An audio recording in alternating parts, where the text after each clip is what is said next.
Ukrainian political scientist and serviceman Taras Berezovets, during a conversation with Mark Figin, voiced the main problems of the Russian army. Radio intercepts make it clear that the enemy has made no obvious progress in any direction, neither in equipment nor in personnel. There is a great war fatigue among the Russian occupiers today. In addition, for the first time, delays in the payment of wages have been recorded in a mass manifestation. This has never happened since the beginning of the war. That is, they began to have, among other things, serious financial problems. The analyst emphasized, there is also serious moral decay in the Russian army. More and more often, officers are being shot by soldiers and sergeants. That is, the occupiers kill their officers or fellow soldiers and then go AWOL. Their problems will grow like a snowball, but at the same time, the war will most likely continue according to the inertial scenario, Berezovets predicted. Some experts say that disobedience and rebellion against generals began in the Russian army due to money. Russia is likely to face increasing material and economic constraints, along with manpower shortages, which will put pressure on the Kremlin's ability to sustain its war in the medium to long term, analysts from the Institute for the Study of War (ISW) reported earlier. Russian dictator Vladimir Putin initially believed his full-scale invasion of Ukraine would last weeks, not years. His miscalculations about Ukraine's resilience left Russia unprepared for a prolonged conflict with heavy losses. According to ISW, the ongoing war and battlefield attrition are already causing serious economic problems in Russia, which may reach a critical stage within the next 12 to 18 months. Russian forces are suffering such severe losses in armored vehicles and artillery that replacing them will be impossible in the long run due to the limitations of Russia's defense industry and dwindling Soviet-era stockpiles. Russia cannot produce new armored vehicles or artillery systems fast enough to offset its current rate of losses. ISW analysts noted that Russia has been relying on reserves of Soviet-era armor and artillery to sustain its offensive operations, but these supplies are finite and nearing depletion. Some experts predict Russia could run out of these reserves by late 2025 or 2026.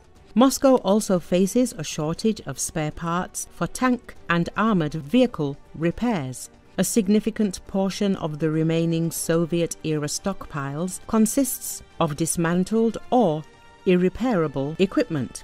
Over the past few months, Russian troops have used fewer armored vehicles in attacks on the most active front lines, likely due to high losses and the need to conserve resources. As a result, Russia is increasingly relying on infantry assaults. Beyond equipment shortages, ISW noted that Russia's current military recruitment system is failing to bring in enough personnel to sustain its offensive operations. The country's monthly recruitment rate is either barely sufficient or slightly below what is needed to replace battlefield losses.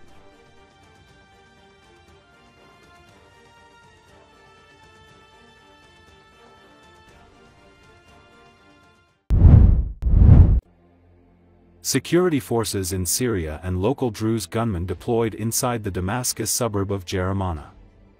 According to Associated Press, it is a suburb where days of clashes between pro-Syrian government gunmen and fighters who belong to the Druze minority sect left dozens dead or injured. At a later stage, heavy weapons will be handed over to authorities.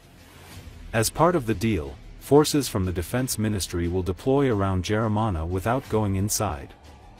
On Thursday, Syria's Druze spiritual leader harshly criticized Syria's government for what he called an unjustified genocidal attack on the minority community. Early Friday, the Druze religious leadership said the community is part of Syria and refuses to break away from the country, adding that the role of the state should be activated in the southern province of Sweda and authorities should be in control of the Sweda-Damascus highway. Meanwhile, Israel's Air Force struck near Syria's presidential palace early Friday after warning Syrian authorities not to march toward villages inhabited by members of the Druze sect in southern Syria. Friday's strike was Israel's second on Syria this week, and attacking an area close to the presidential palace appears to send a strong warning to Syria's new leadership that is mostly made up of Islamist groups led by Hayat Tahrir al-Sham.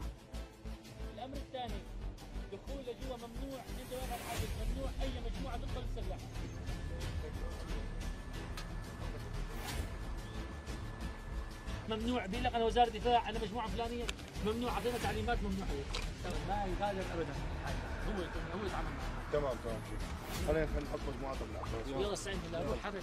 اللي حصل انه صار اتفاق مع اهالي منطقه جرمانه بتسليم السلاح للدوله، والكل حيخضع تحت مظله الدوله، وحيدخل ان شاء الله تعالى مجهز ارتال الامن العام للدخول للمنطقه لتامين المنطقه بشكل جيد، الانتشار ونشر حواجز طوق كامل حول جرمانه، عدم دخول مجموعات تخريبيه او حدا بده يخرب لجرمانه.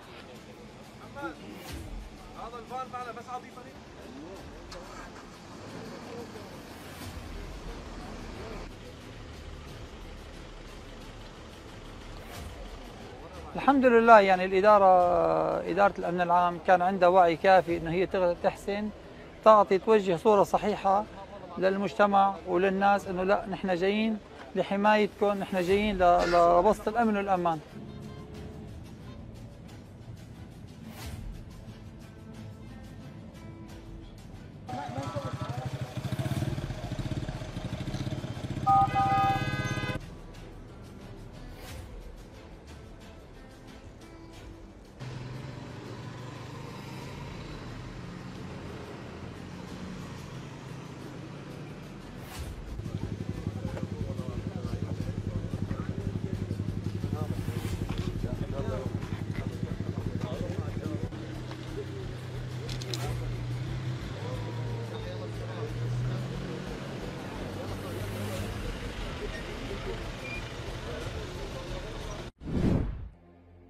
The British military launched airstrikes with the United States targeting Yemen's Houthi rebels, officials said early Wednesday, their first attack in Washington's new intense campaign targeting the Iran-backed group. According to Associated Press, the United Kingdom offered a detailed explanation for launching the strike, in a departure from the US, which has offered few details about what it says are more than 1,000 targets it has hit since beginning its campaign on March 15. The campaign, called Operation Rough Rider, has been targeting the rebels as the Trump administration negotiates with their main benefactor, Iran, over Tehran's rapidly advancing nuclear program. The UK Defence Ministry described the site attacked as a cluster of buildings, used by the Houthis to manufacture drones of the type used to attack ships in the Red Sea and Gulf of Aden, located some 15 miles south of Sana'a. Royal Air Force Typhoon FGR-4S took part in the raid, dropping Paveway 4 guided bombs, the ministry added. The strike was conducted after dark, when the likelihood of any civilians being in the area was reduced yet further, the ministry said. The British offered no information on the damage done in the strike, nor whether they believed anyone had been killed.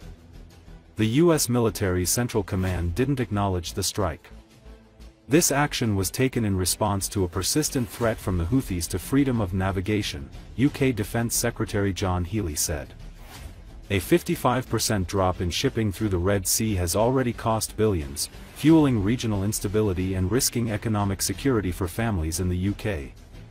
The Houthis reported several strikes around Yemen's capital, Sana'a, which the group has held since 2014. Other strikes hit around Sada. The British have taken part in airstrikes alongside the US since the Biden administration began its campaign of strikes targeting the Houthis back in January 2024. However, this new strike is the first to see the British involved in the campaign under US President Donald Trump. The joint U.K.U.S. strike follows an alleged US airstrike on Monday that hit a prison holding African migrants, killing at least 68 people and wounding 47 others. The US military said it was investigating. On April 18, an American strike on the Ras Isa fuel port killed at least 74 people and wounded 171 others in the deadliest known attack of the US campaign. The American strikes have drawn controversy in the United States over Defense Secretary Pete Hegseth's use of the unclassified signal messaging app to post sensitive details about the attacks. Early Thursday, Hegseth directly threatened Iran in a message on the social platform X. Message to Iran: "We see your lethal support to the Houthis. We know exactly what you are doing," he wrote. "You know very well what the US military is capable of and you were warned. You will pay the consequence at the time and place of our choosing."